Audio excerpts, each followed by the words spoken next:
All right, guys, online. I think this is the first day of the week you're going live with us. So welcome back. Sorry about the issues there earlier this week, but really quick reminder: you classmates right here are finishing up their quiz. They took John 1 verses 2 and 3. That's your verse quiz for the week, and then also your extra credit are the 12 apostles. To write out those men's names, and so that will give you a total. You can get 112 on this quiz, so make sure to work on that. And then in just a moment we will review again for our upcoming Bible book quiz. And so if you make sure, all these questions we're going to do we've already done, but just make sure you're paying attention to that. That will be tomorrow. And then also tomorrow on that quiz you will have the 12 apostles as your extra credit. Your field notes due tomorrow as well. Again, everything needs to be sent over to me by Monday, so please make sure that you get that, take care of that, send that over to me. It'd be greatly appreciated, and it would certainly help you out as far as your grade goes there. All right, here's what we're going to do right now for those in class. I'm going to ask you some questions, okay? I'm going to ask you some questions. Here's what I want. I do not have the paper with the scores anymore, all right? I apologize. I believe, let's see here. Which two had missed one? Two groups had missed one. You guys had missed one?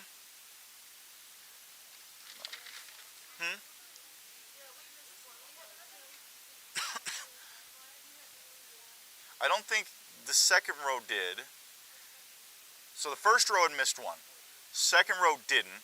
Third row, had you guys missed one?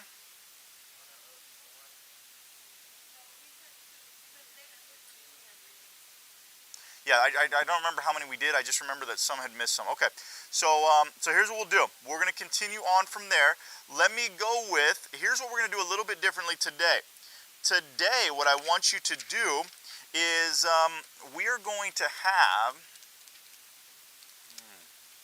we're a little bit off on our numbers, but we will try our very best for that.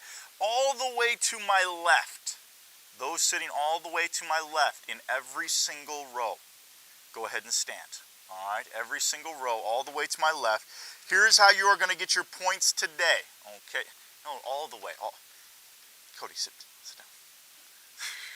All the way over. I'm sorry, I was not clear enough on that. Here's what I'm going to do. I'm going to ask you a question. The first ones to say the answer to that question get a point, okay? You do not have to wait until I finish the question, okay? You do not, but here's the rule. If you say an answer, you cannot, say another one, okay? So once you give an answer, you are done, you are out, unless everybody has already said one, and then we can come back to you. Does that make sense? Okay. No, that would sort of defeat the purpose. You do have to put away the notes. Here's what I want you to do. You probably have already taken notes. Put those away. You can't get another piece of paper out and just sort of write if there's some we go over still that you don't know or something like that. But I do not want you to use those at this time. All right, here we go. Which book used 93? No? You have a guess? You guys aren't giving a guess? If you're not giving a guess, then I'll open it back up. 5 seconds. 4, 3, 2, 1. No. All right, go ahead and give a guess. Matthew is the answer. Matthew is the answer. Use 93 quotations from the Old Testament. All right, 93 quotations. Let's see here. Let's go, these team got one there. All right, right here, we're going to go straight and then over there to Eliana. All right, throws us off a little bit. All right, here we go. You guys go ahead and stand for me. Stand. Let me make sure, because I got to know the answer right away here. Who told Mary that she would have God's son? Gabriel. Gabriel. All right, right here, and then veer off over there. All right, go ahead and stand, guys. Go ahead and stand. Who preached a baptism of repentance for the remission of sins?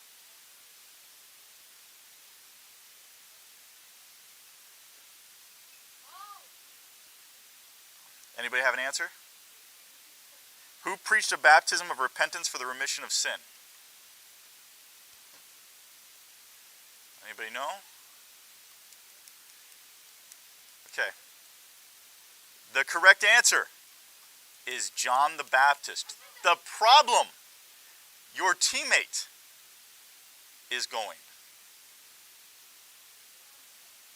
Because they have 3 over here, so remember how I said you go and then you veer off? So it was not your turn, all right? That is the only problem on that, all right? But great job. I mean, congratulations. You won. It just was not your time. Now, the other guys, I mean, if you heard him say it, I would have maybe just, gone with it as well. But this time it's your turn, okay? So now we'll see if you can go 2 in a row, okay? So go right here and then veer off over there, okay? All right, here we go. Christ promised to send him to his disciples after he left. What is it?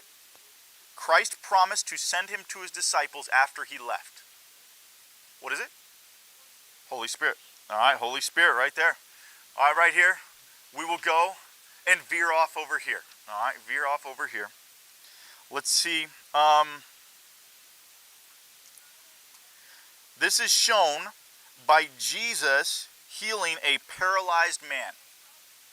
Shown by Jesus healing a paralyzed... Oh, wait. You don't have... You can go ahead and go. All right, you can go stand up there. Shown by Jesus healing a paralyzed man. Anybody know? What is it? Power over disease.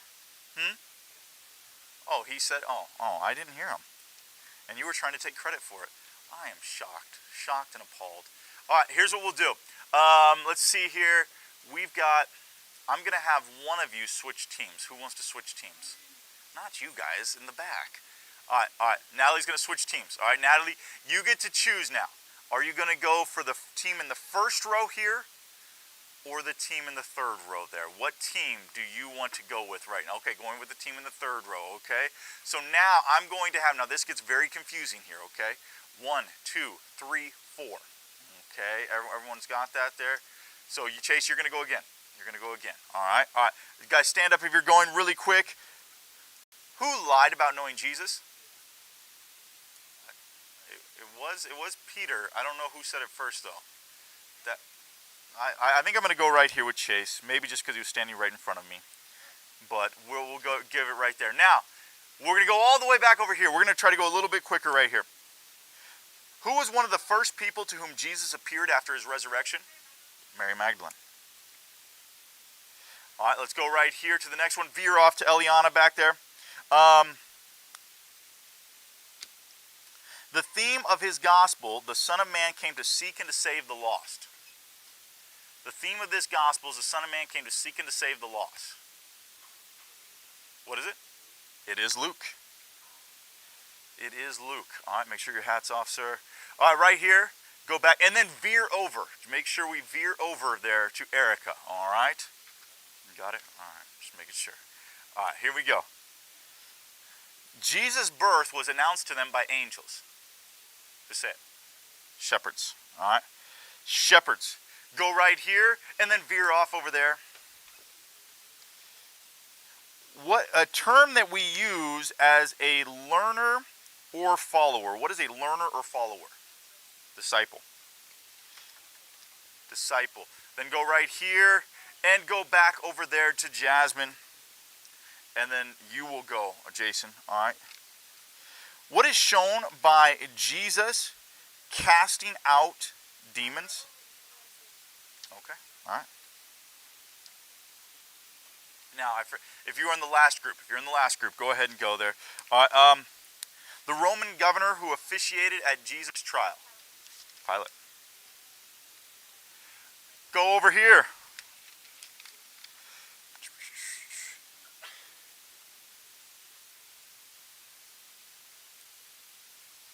The key word in his gospel is straightway or immediately. Mark. It is Mark. Straightway or immediately. All right, here we go. Blessed the baby Jesus in the temple and praised God for him. Who blessed the baby Jesus in the temple and praised God for him. Oh, here. What is it? No, not Lazarus. 5 seconds. 5, 4, 3, 2, 1. All right, take a seat. Yes. Yeah. It should be Simeon, but there's no points for that, sorry. All right, it should be Simeon. All right, Simeon. All right, go ahead, next group, stand up for me. What Christ promised to build in Matthew 16:18. Christ promised to build this. Upon this rock I will build my church. Church. Christ promised to build the church. Christ promised to build the church in Matthew 16:18. Matthew 16:18. All right, here we go. I think, have you gotten all of them in this section right here? In this group?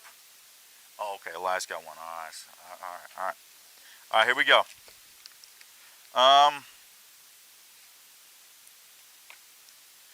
Who was shown, or what was shown by Jesus calming a storm? What is it? Power over nature. Power over nature. All right, let me give you, right now, I'll give you, let's see here. We'll just go with the score today because I can't remember for sure who had it. In the very back row, we've got 2 points. Right here in my third row, they have 5. Right here in the second, they have 3. And in the first row with 4. All right, first row with 4. All right, that is the current score right here. Current score. So now let's go. Let's have the next group go ahead and stand. Who focused on Jesus' ministry in Judea, whereas the other gospel, all right, John. Okay, last group, here we go. Were led to Jesus by a star. Wise men. Please don't laugh at answers that are given, okay? All right, the second team just rallied to tie it right here, so now we will go on. We only have a couple more. All right, here we go. This is shown by Jesus raising Lazarus. Power over death. Power over death. All right, here we go. This is the last question. Okay, the last question. So some pressure resides right here. Joey, if you get this, you will tie. And now we will have to go to a playoff between the 2 teams. If anyone else gets this, the game is over.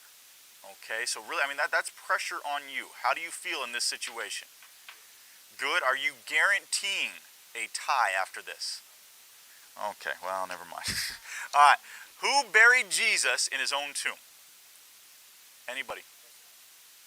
Joseph. Joseph, we're going to... That's his name. His name's Joseph. Oh, you're shocked that he got it. Oh, I thought you were disputing the fact that it was. Okay, all right. All right, here we go. Now, here's what I want. We have a tie, okay, a tie. I want the best from those 2 teams, all right, from those 2 teams. Who is going to be who you say is your MVP? MVP, go ahead and stand. Who are you, who is volunteering? Who's going here? Who's going to go? Go ahead, stand. Let me find my question here.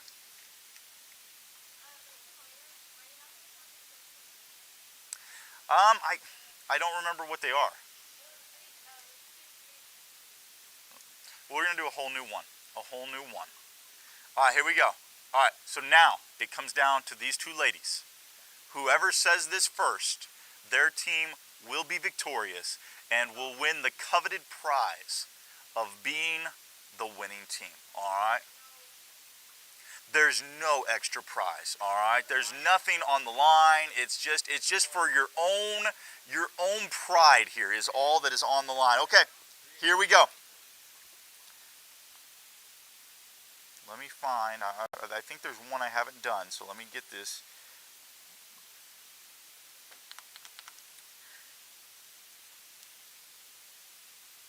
Who made the command to make disciples throughout the world? I mean, what do we say? Did somebody... You're just... She said it louder? Okay. All right, let's do another one. I mean, maybe we should go... Let's do this. Let's go with one that is not going... That we have not gone over. We're going to go with one that they will see in a couple of weeks when you take your Bible book quiz on the book of Acts. All right. So we're going to go here. Okay. No, there is no forfeiting. Okay. The book of Acts was written to him. And the book of Luke. No, so now you are out. Now, this is, if you get this, the game is yours. 5 seconds. 5, 4, 3. No, Luke was the author. Anybody know who it was written to? Big name. Theophilus. Theophilus. Theophilus. All right. All right. This game may go on for a while. Okay. Okay. This was the Old Testament prophet whose book was being read by the man Philip witnessed to in Acts chapter number 8. Isaiah is the answer. Isaiah is the answer. Congratulations to the second row. This is a great performance. Joey coming up in the clutch there to send the game to overtime. It was just an incredible day. All right, guys. Hey, take your books really quick. Let me go over just a couple notes with you. Remember, tomorrow is your quiz. Those questions we just went over, you will see tomorrow on your quiz, except for the ones about the book of Acts. And, hold on. Let me be very clear on a couple of these because they're sort of hard to ask without the matching section with it. I think it'll be easy once you see the matching section. So just give me just a minute. I'm going to go over 2 questions you'll see tomorrow. The first one is Jesus' command before he left earth. That's going to be what the answer needs to be, guys. There shouldn't be any talking. And that's what you have, Jesus' command before he left earth, and you're going to match that up with make disciples throughout the world. That was sort of a harder one to ask in this setting, so I didn't really ask it the same way it'll be on the quiz, but that is a question you'll see tomorrow. Jesus' command before he left earth, make disciples throughout the world. And I think there was one more. Okay. The angels made a promise after Jesus went up into heaven. Okay, they made a promise after he left the earth, and the promise that they made is he will return. Okay, he will return. So those are the only 2 that we didn't go over, and again, I apologize, but I felt those would be a little bit hard to ask in that, because they're just sort of general. By the way, you guys, just so you know, you do a matching section, especially like this one where I think there's like 23 of them there. What I do when I'm doing a matching section like that, if I use the letter, I'm going to mark it out. That just makes it easier for me when I get to the end, because inevitably it seems like you get to the end and you're like trying to decide between one, and instead of having 20 of them that you're looking at, you're only looking at 2. Just an idea, and that's not just for this quiz, that's for any type of quiz or test you take. I think it could be a help to you. Hey, yesterday we started with looking at a man by the name of Cornelius, a Gentile. And he was a man that was seeking after God. God tells him, he says, Cornelius, I want you to get 2 guys, send them from where he was at in Caesarea to the city of Joppa. They're going to go to a man's house by the name of Simon. They're going to find somebody there by the name of Peter. Ask him to come with you. That's what they do. Peter is up on top of the roof. Now again, culturally being up on top of the roof was more like I don't know, it's not really as big a thing here. Anybody have like a porch type thing, like outside, or sometimes, a lot of times they have like screened in porches in different places. That's not as big out here, but having a porch where you just go out and you that's sort of what the roof was. So when you hear that, that's what they're talking about. Peter's up on the roof taking a nap, and while he's taking a nap, he has a very strange dream, and what he sees is a sort of a blanket with all kinds of animals on it. You're like, that is sort of strange, but this was to eat. He sees it, he refuses it, because remember, under the law, there were certain animals that they were not supposed to eat. And he says this, by the way, it's amazing. He said, not so, Lord. Now, if you ever think about that phrase, if you're calling somebody Lord or Master, you can't really say no to them. It sort of contradicts itself. No, but you are my... It sort of goes against each other. But God told Peter not to call common what God had cleansed. So this is, to us, we read, and this seems like a very, very strange happening. Peter knew exactly what it was referring to. Peter was to be the first apostle to take the gospel to the Gentiles. It was against the Jewish law for Jews to associate with Gentiles. I mean, they had taken this law to mean you couldn't even be in the same house as Gentiles. That you weren't supposed to eat with them. So Peter has this dream. As soon as the dream is over, he comes down, and you know who's at the door knocking? Those guys that Cornelius sent. They say, hey, our leader, he said to come here and to ask for you. He said it was from God in a vision, and you're supposed to go back with us. Peter, who just had a vision, is like, okay, this must be what God wants. So he follows them there. One of the things that always amazes me about this incident with Cornelius, you know what Cornelius does? He brings a bunch of people to his house and waits for Peter. He was so confident that God was going to do what he said that he was already planning on it. If it's me, I'm like, man, I don't want to bring a bunch of people to my house and nobody show up and then I look like a fool. But he knew that God was going to do it. So Peter shows up there. And the Jews believed that the Gentiles were unclean. Again, this is a very, very racist type attitude that the Jewish people had, that their race was superior to all others, and that they were not even to associate at all. Now again, we see in Scripture God giving them commands about marriage, about different things, and we've already talked about that. Was he saying that you were never supposed to marry somebody who was of a different race? Well, clearly not, because we see examples of that in the Bible, in Jesus' family tree. What he was saying was about their religion, because again, back then, religion was tied more into the nationality that you were. So Peter went to see Cornelius at Caesarea.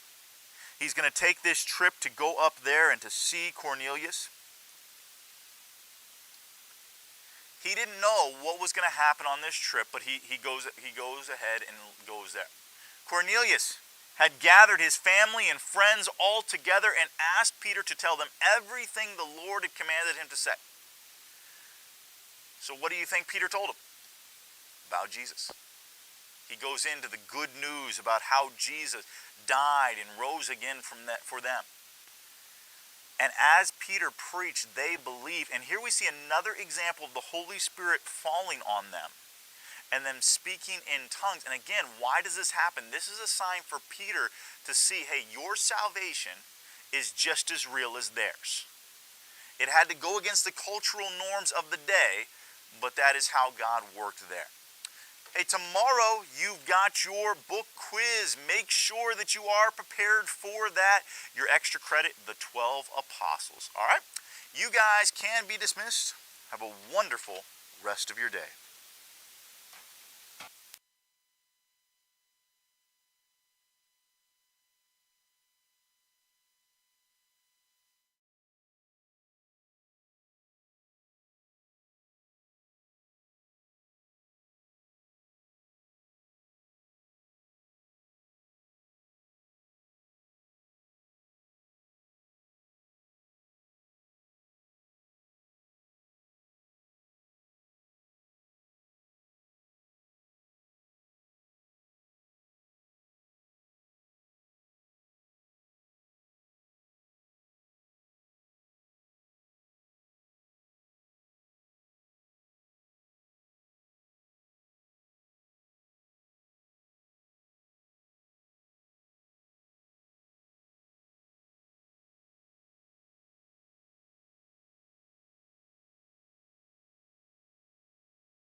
Okay, today we are just going to either hopefully finish up our test, and then hopefully tomorrow we'll start our new chapter of notes.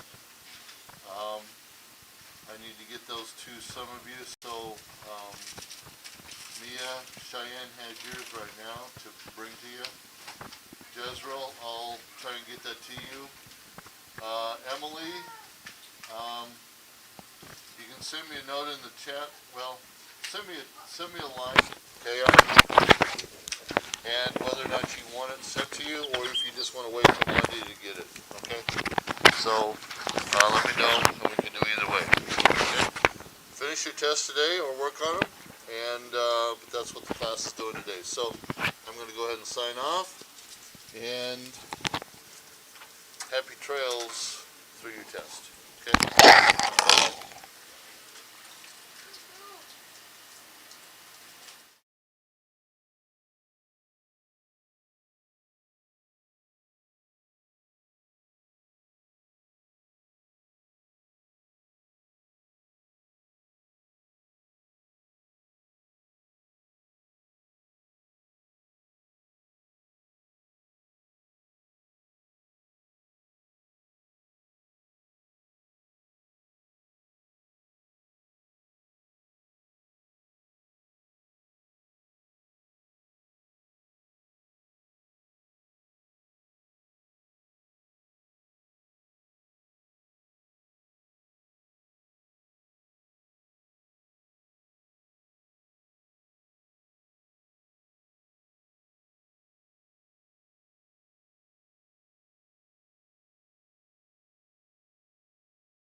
Good morning for those of you in distant learning. Please comment that you are here. We are on page 59 in our, what is this called?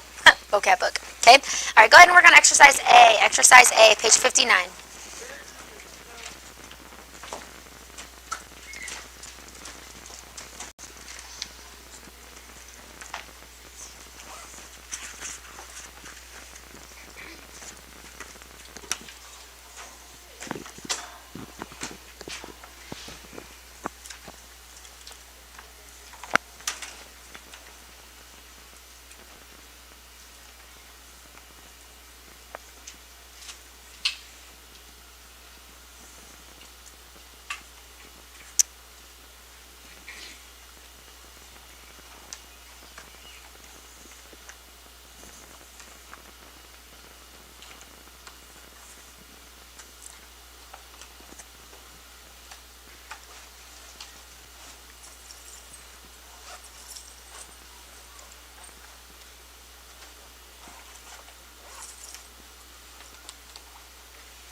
Kayla and Eliana, cross out number 7 on your book, because that's not part of our vocab words here.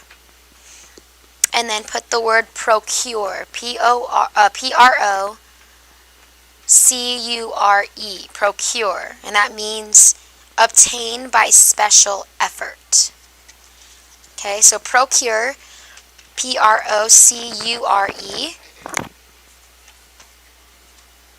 obtain, O-B-T-A-I-N, obtain by special effort, E-F-F-O-R-T. Okay, give me a thumbs up if you got it. Awesome.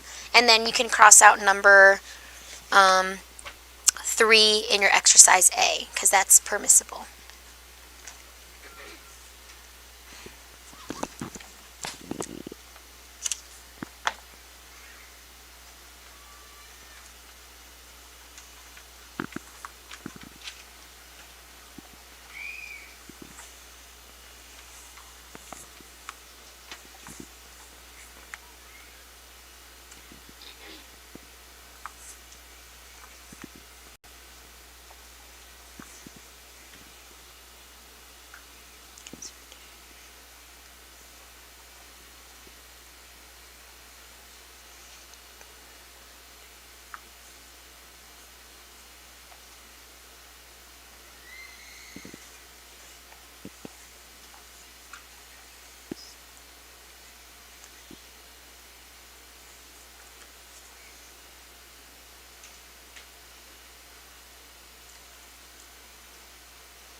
Erica, can you take your hood off, please? Thank you. All right, number 1. Okay, raise your hand if you have this. Meteorologists can only blank about next week's weather. Cody? Conjecture. They can only what class? What's the definition? Surmise, guess. Okay. Number 2, we can blank our puppy into his kennel by offering him a dog biscuit. Jose? Decoy. Class definition of decoy? Lure, entice. Good. Number 3, Michael blanked the hard-to-get tickets for the playoff game. Ari? Procured, which is what class? Obtained by special effort. Good. Number 4, Zachary kept blank all night by his mother's sickbed. Who is this one? Tyler? Sorry? Vigil. Okay, class, what is it? Watch, look out. Thank you, Bella. Number 5, hell is a blank to be feared by all. Raise your hand if you have this. Aaron? Abyss, which is what class? Bottomless pit or chasm. Okay. Number 6, a championship team requires a blank effort by all. Brianna? Concerted. Class, what's the definition of concerted? What was it, Joey?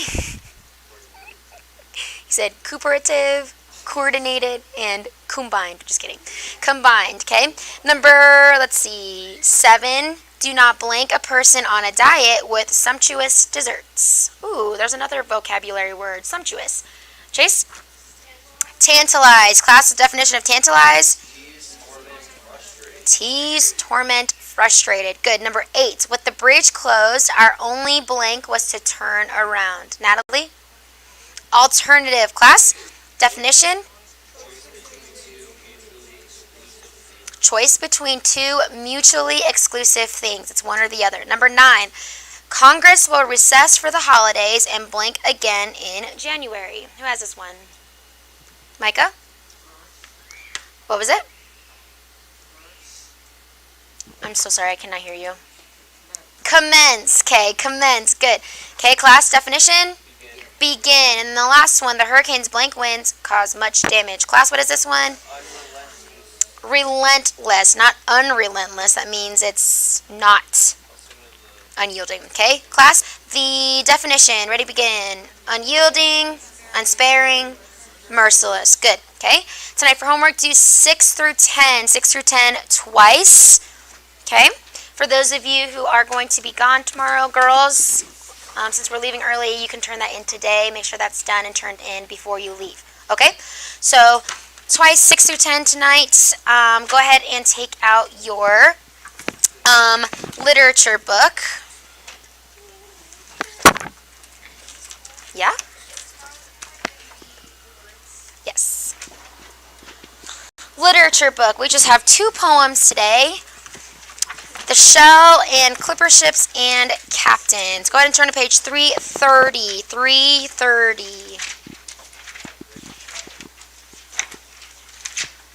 Okay. The Shell. Let's go ahead and read it together and see what we can come up with as the theme or the underlying truth here. All right? Class, who wrote The Shell? Amy Carmichael. Okay, look at the intro. Amy Carmichael spent most of her life on the mission field and wrote many poems. How many of you guys have ever heard of Amy Carmichael? Remember what she did? Do you remember? Okay, she was the missionary that dyed her skin coffee so she could rescue, or coffee color with coffee, like a brown color so she could rescue, what's it called, Indian children from their slavery in an Indian priest, what's it called, Buddhist temple, something like that. Just a temple, okay? A temple had kids who were in slavery. She risked her life to rescue them, and because she had blonde hair or blue eyes, or brown eyes, I'm sorry, she dyed her skin brown with coffee so that she could blend in with the Indians. So that is Amy Carmichael. She actually wrote a few things that we've already studied, but she spent most of her life on the mission field and wrote many poems showing her desire to follow God's will and to grow spiritually. In this poem, she reminds her readers of man's need and God's power to fill that need. Okay? Kind of already had an intro to our theme there, but let's go ahead and read it together. Okay? Follow along. Upon the sandy shore on an empty shell, beyond the shell of infinity of sea. What does class was infinity mean? Okay, so basically never ending. So the beyond the shell, infinity of sea. O Savior, I am like that empty shell. Thou art the sea to me. A sweeping wave rides up the shore, and lo, each dim recess. Class, what's a recess? A small indentation. Each dim recess, the coiled shell within is searched, is filled to overflow by water crystalline. Class, resembling crystal. Not to the shell is any glory then. All glory give we to the glorious sea. And not to me is any glory when thou overflowest me. Sweep over me thy shell, as low I lie. I yield me to the purpose of thy will. Sweep up, O conquering waves, and purify, and with thy fullness fill. Okay? So we just read the shell. What is the shell? Is it filled, class? No, it's an empty shell. Maybe the crab that was in it or the whatever it was left that shell. Okay, so here's the shell lying on the shore, upon the sandy shore, an empty shell. Beyond the sea was what, class? Or beyond the shell was the sea. Okay, so we're looking out at the sea. How many of you guys like the beach? Okay, you're looking out at the sea. All right, can you see something beyond in the distance, or it's kind of just like where the horizon, where the sky meets the sea, right? It's endless, okay? It goes on for miles and miles and miles and miles and miles and miles and miles, okay? That's the infinity of the sea, okay? So it compares this empty shell to us, okay? We are the empty shell, and what does it compare God to, class? What does the poem compare God to? We just talked about it, class. The sea. Here's why. Okay, so this empty shell, he's lying on the sea, or on the shore. Beyond him is the sea. It compares God to the boundlessness and the infinity of the sea, because God is never ending. He's all powerful. There's no limits to God. It's just all his goodness is never ending, right? So when the sea comes and washes over the shell, what gets inside the shell since it's empty, class? Water. Okay, so it's just like that. When we are empty of ourselves, okay, God can fill us. God can wash over us, and he can give us boundless mercies. He can be so good to us. He can give us boundless grace, and he fills us up. Okay, but first, we have to be empty. And what that means is you have to empty yourself of pride. You have to empty yourself of anything that can hinder you from God. Because if you're full of pride, you're full of all of this stuff, you're full of hate, you're full of bitterness, you're full of spite, okay? If you're just filled with something else, obviously God can't fill you, right? So that's the whole point of this. The theme of this is man's emptiness versus God's fulfillment, okay? Make sure you write that down. Man's emptiness versus God's fulfillment, okay? So the author, Amy Carmichael, is saying, sweep over me thy shell. So I'm saying, I'm your shell, God. I'm someone that can be used of you. Sweep over me thy shell, as low I lie. I yield myself to the purpose of thy will. So if you yield yourself over to God's will, again and again, he will fill you with happiness. He'll fill you with courage. He'll fill you with whatever you need to get from God, because he's the true source of everything good. Okay, so that's the shell, written by Amy Carmichael. Look at over Clipper Ships and Captains. Who was this written by, class? Okay, Rosemary and Stephen Vincent Benet. Okay, I'm guessing they are husband and wife. I have no idea who they are. But Stephen Vincent Benet is the one that you really want to know. Okay, but look at the very bottom of your page.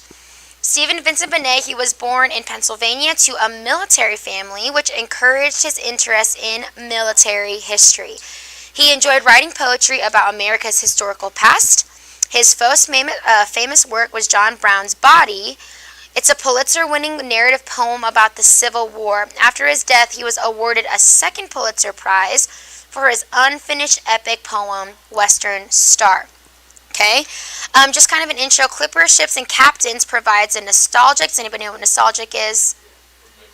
Okay, nostalgic, kind of like a classic, looking back at it, and you get like all the feels. There you go. Okay, provide a nostalgic look at New England's wooden ships and the brave men who sailed them. Okay, let's go ahead and read it. There was a time before our time, it will not come again, when the best ships were still were wooden ships, but the men were iron men.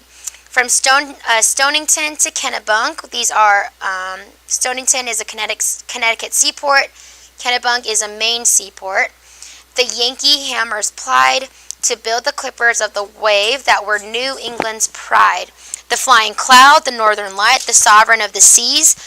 There was salt music in the blood that the thought of names like these. So those are names of obviously clipper ships. Sea Witch, Red Jacket, Golden Age, and Chariot of Fame. The whole world gaped to look at them before the steamship came. Their cargoes were of tea and gold, their bows a cutting blade, and on the poop, which is an exposed partial deck of the rear of the ship. Okay, how many of you guys have ever heard of the poop deck? Okay, well there you go. All right, that is talking about or alluding to the poop deck, not obviously poop. Okay, the skippers walked, lords of the China trade. The skippers with the little beards and the New England drawl, who knew Hong Kong and Marblehead and the pole star over all. The pole star is referring to Polaris, the star that sits over the North Pole. Stately as churches, swift as gulls, they trod the oceans. Then no man had seen such ships before, and none will ever see again. Okay? Talking about the New England age where clipper ships, where America used to use these ships, guys, and these men on these ships were built of iron. Or how many of you guys have ever heard of the greatest generation in the world? Okay? The greatest generation is the nickname they give to those who fought in World War II. Okay? So it's kind of like that, where there was a time and an age where the men were built of iron. They had great character. They had a sense of patriotism, a lot more than we see today. And so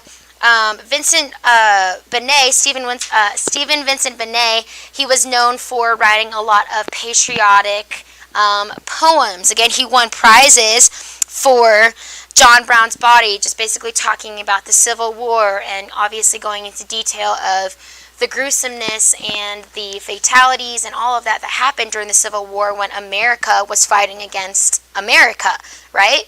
He wrote a second Civil War for his unfinished epic poem, The Western Star, basically just talking about the things of America and having that sense of patriotism. And so he basically is just memorializing and kind of up-talking a time and age where men were this way, and there was American pride in the clipper ships that they had, the Sea Witch, the Flying Cloud, the Northern Light, and it was just basically talking about a time where there was pride in their work, there was pride in America, and a good time that he was looking back and feeling nostalgic about that time. Okay, so the theme of this would be looking back at a time past. Okay, looking back at a time past.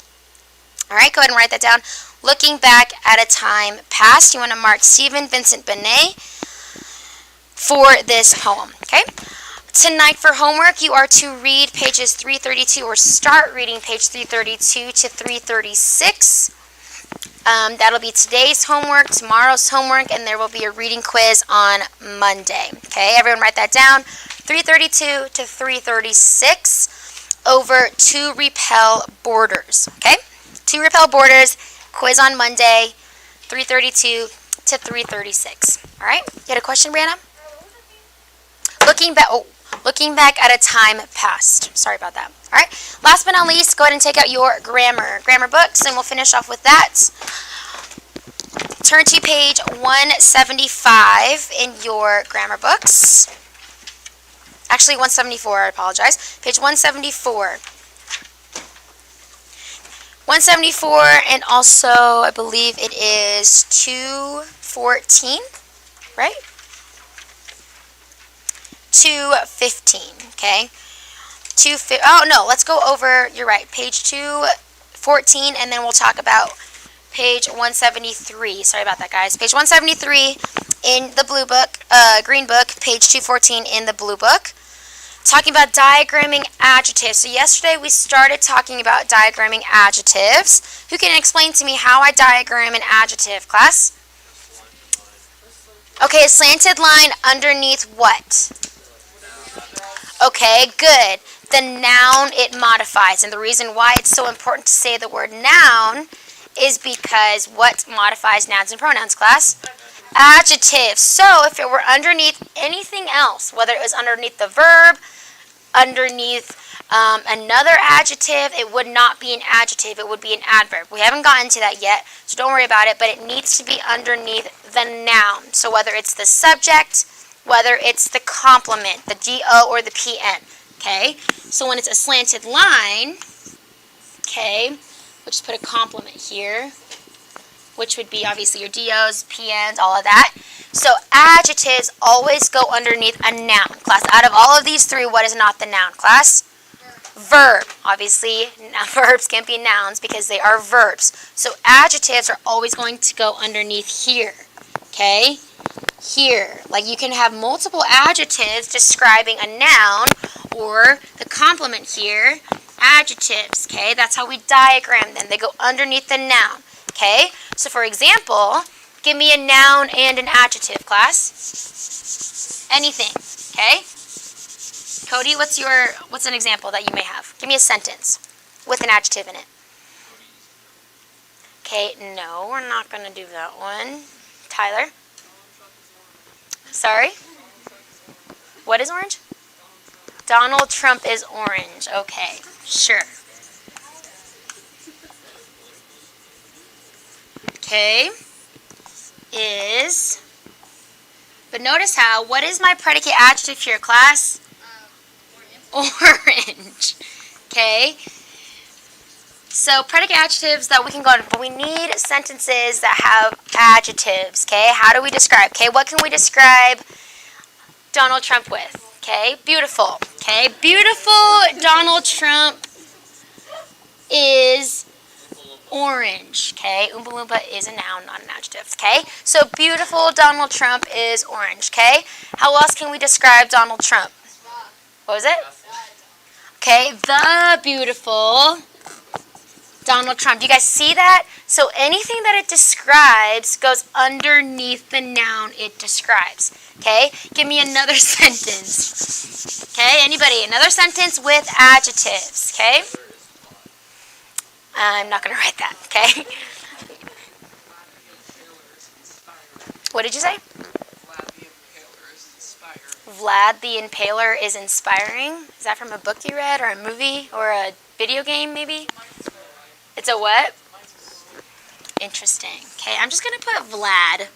Vlad is inspiring. Okay, Vlad is what, class? Inspiring. This is a predicate adjective.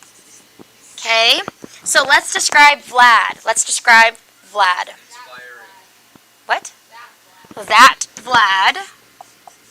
Okay, another adjective describing Vlad. Skinny. That skinny Vlad. Another adjective describing Vlad. Class? Okay, let's do ugly. Okay? The ugly, that skinny, ugly Vlad.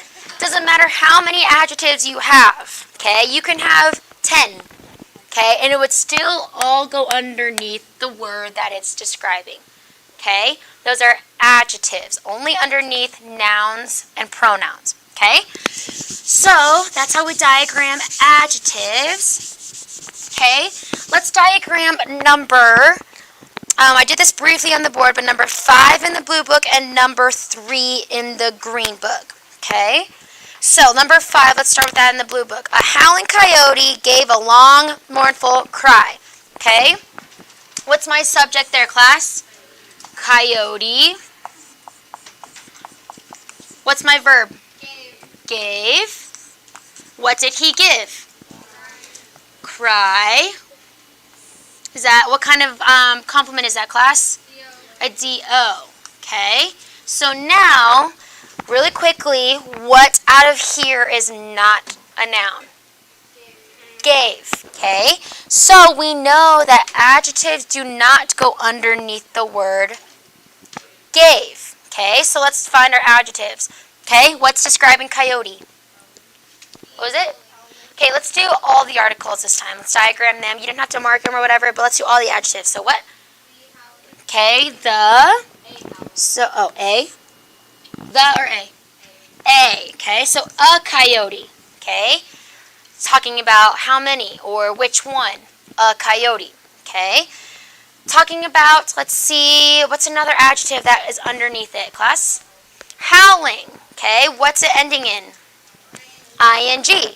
So we know what kind of adjective is it? Not a gerund. Starts with a P. Participle. Here's why. Okay. If it ends in ing, is it a normal adjective? No. Okay. So we know that participles, they end in dentening. So D, E, D. Oops. often. They can end in T, they can end in ED, or ING.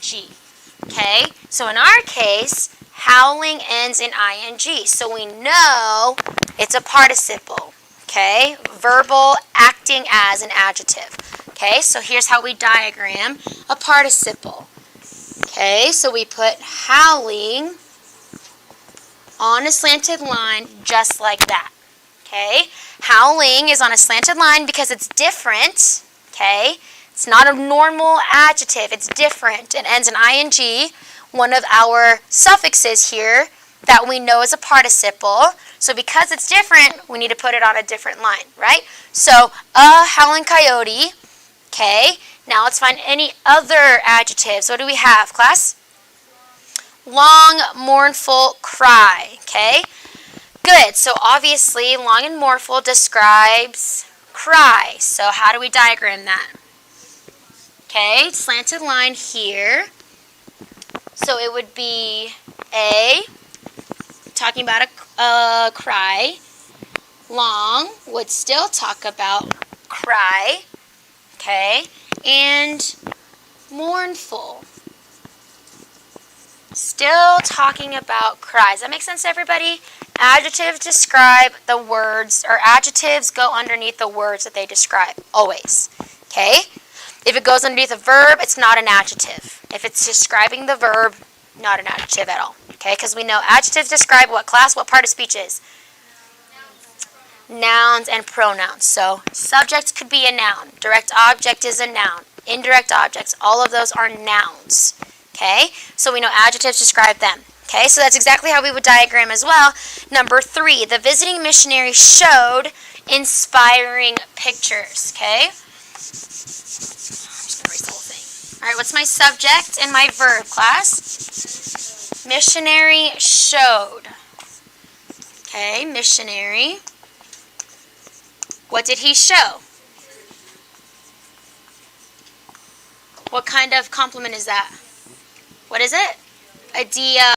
Okay, because what kind of verb is showed? Action. Good. Okay, so what's describing missionary? Let's start with that. The. Good. Again, how do we diagram visiting? Like diagram it like it's a participle. Okay, so same thing here. Participles, they are special adjectives. So I would put visiting on the slanted line, and it has to be curved.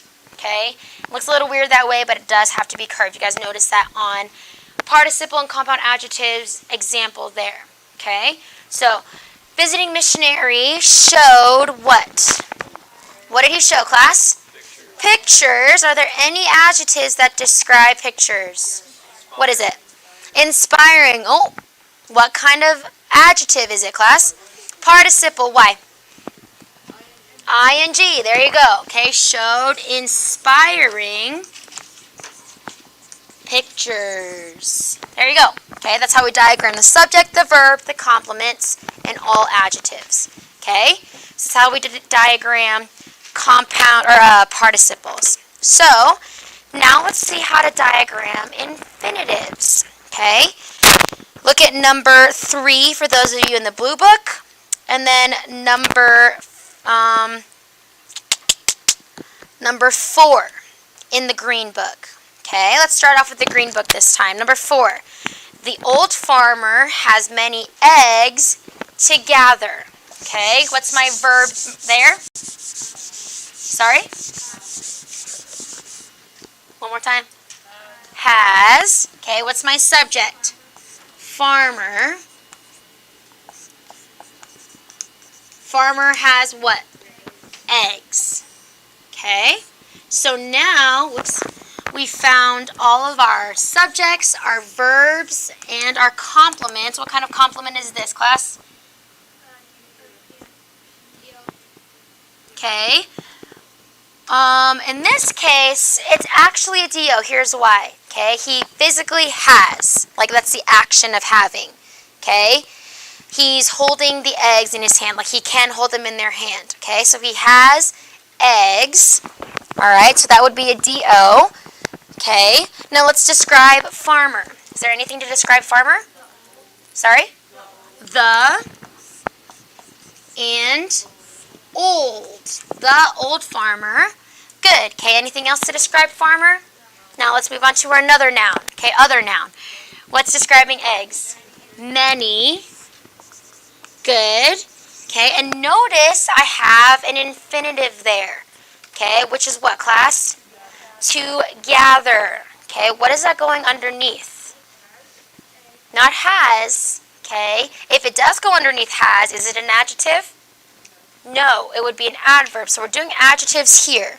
Okay, so adjectives go underneath nouns and pronouns. So in this case, this to gather is saying how many, okay, or which eggs to gather, right? So it's describing eggs. So this is how I diagram infinitive phrases, okay? Boom and boom. What goes on the slanted line, class? The word to, okay? Then we have our verb. Remember, infinitives have the words what, class? What am I looking for? To plus a verb. So I put gather on this line. Okay? Always describing, still an adjective, but in this case it's an infinitive.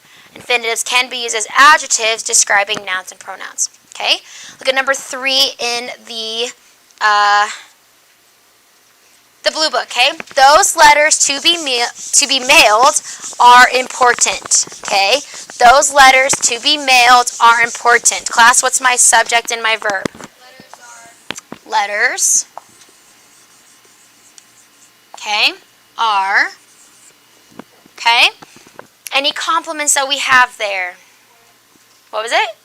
Important. Class, what kind of verb is are, Joey? Linking or action?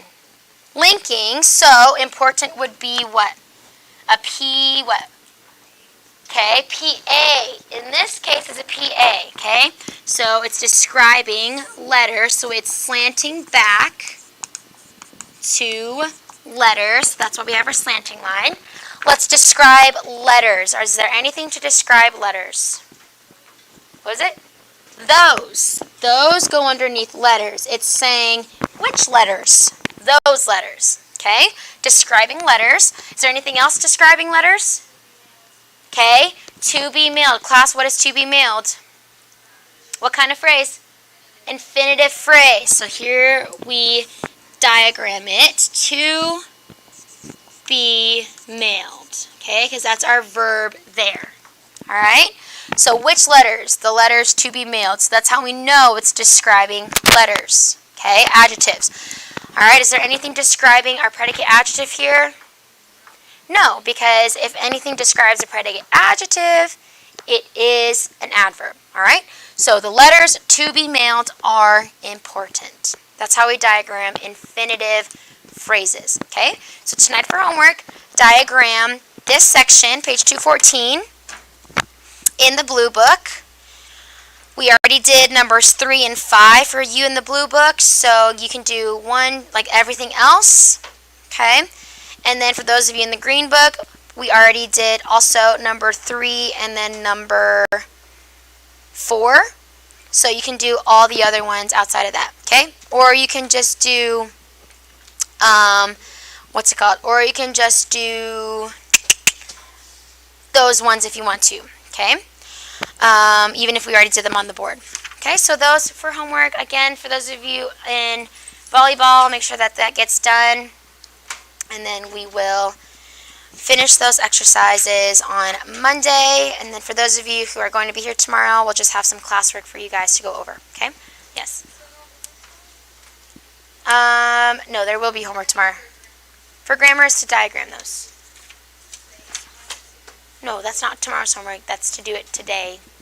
So, because we're not going to be here tomorrow. So, like, just like spelling is today. Turn it in today. Okay? All right. I'll write everything that we have for homework on the board, but you guys are dismissed.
All right, welcome discipline learners. Hopefully you're doing well.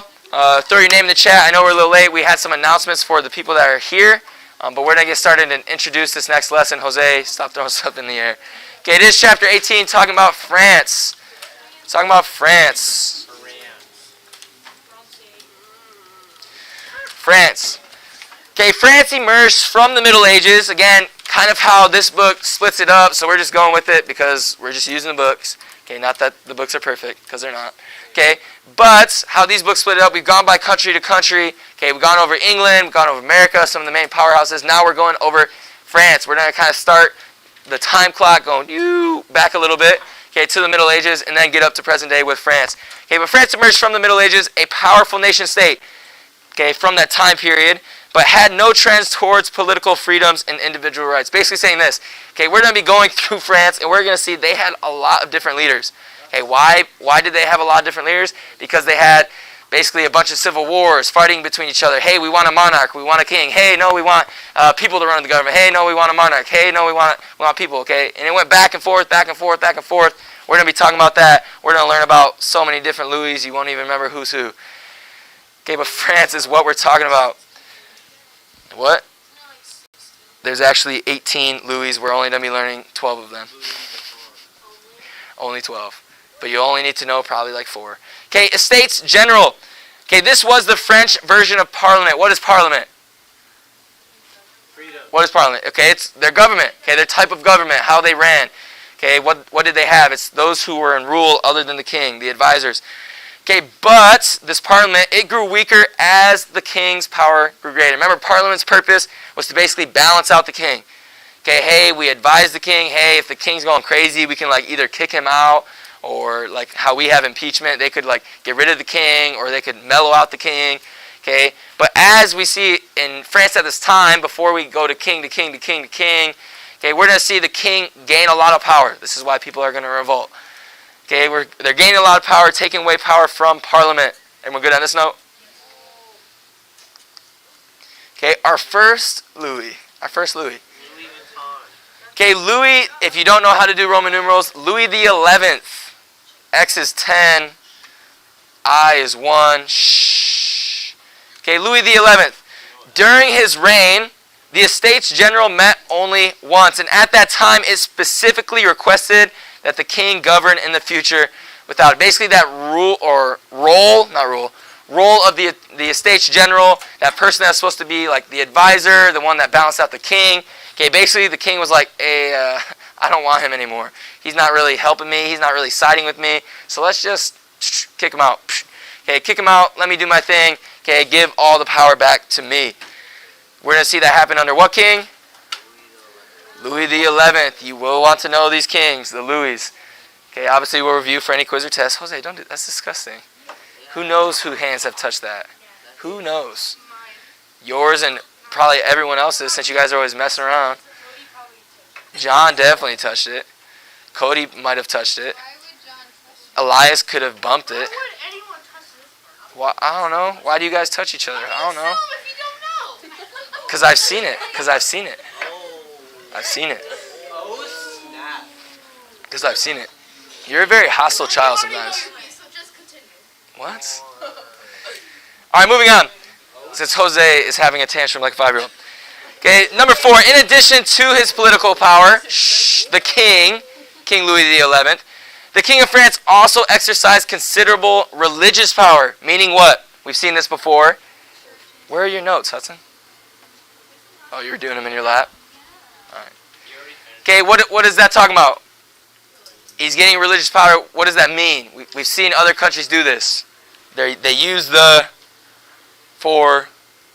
They use the church for political. There you go. Okay, they use the church, whether it's a relationship with the Pope or whatever, for their own purposes. Okay, just like we've seen the Pope use the church for their own political purposes. Okay, in 1516, the king acquired the power to appoint the bishops of the Roman Church in France, making him practically a national pope. So not only was he king and ruler over the land, now he ruled all of the churches, all of the people, all of the bishops. Micah, just leave it alone for now. It's a flower. And we'll go with this one? You good? You good? Okay, the kings of France saw the Reformation as a threat to their authority over the church and state. Okay, so we see again, as the kings grow in power and they grew over the rule of the churches, okay, there's going to be people going against him, right? We've seen in England, okay, as the king was trying to create these state churches, what happened? What happened when the king in England tried to make state churches or force people to go to a specific church and that kind of stuff? Okay, not quite a revolution quite yet, but yes, it was considered informal. So they picked up their bags and left. Okay, that's why we have America. Okay, they left England, went to the New World. Okay, that's what we see kind of happening here. Obviously, they're not going to be leaving to the New World. Okay, this is before that, anyways. Okay, but we're going to see this Reformation to stand up to the king for freedom of kind of religion. Okay, obviously that's going to be a threat to the king, but the kings were being a threat also to church and state. And we'll go with this one. Okay, first person we're going to talk about is John Calvin. This is going to be the man that kind of led or was the leader with this movement, this Reformation in France. Okay, he was a Protestant leader who remained in France until 1534, when he was forced to flee from persecution. Okay, he wrote a book called The Institutes that was translated from Latin into French. Okay, basically a book that he wrote saying, hey, don't follow the king and what he's trying to do, what he's trying to make you do. Okay, this is kind of what the Protestant, what we're trying to believe. Okay, obviously somewhat biblical at that time. But we'll all know John Calvin. What did he do? Okay, he was just a Protestant leader, and he wrote the book of what? What is it called? Institutes. You all know that. And we'll go with this one. Okay, a couple more groups. The people that followed John Calvin, that were later on called French Calvinists. Okay, we already know that. We've talked about that before. Okay, they're known as Huguenots. These are the people that followed John Calvin, that were Protestants. Okay, they're known as French Calvinist Protestants. But instead of saying, hey, what are you? I'm the French Calvinist Protestants. Okay, instead of saying that, they're just like, hey, we're the Huguenots. Aaron, there's nothing over there for you to look at. No, there's not.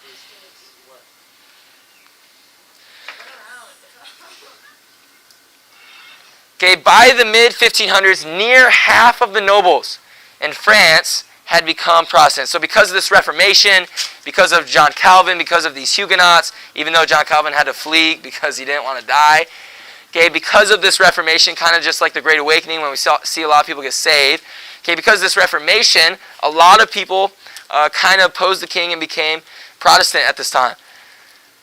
Okay, they were following the institutes that were written by John Calvin. I believe there's a couple more, or one more, and then we'll be done for today with the notes. Told you it was short.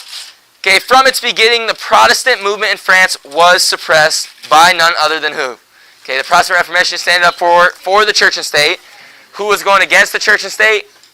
The kings. Obviously at this time, or at the beginning of the Reformation, is Louis the 11th.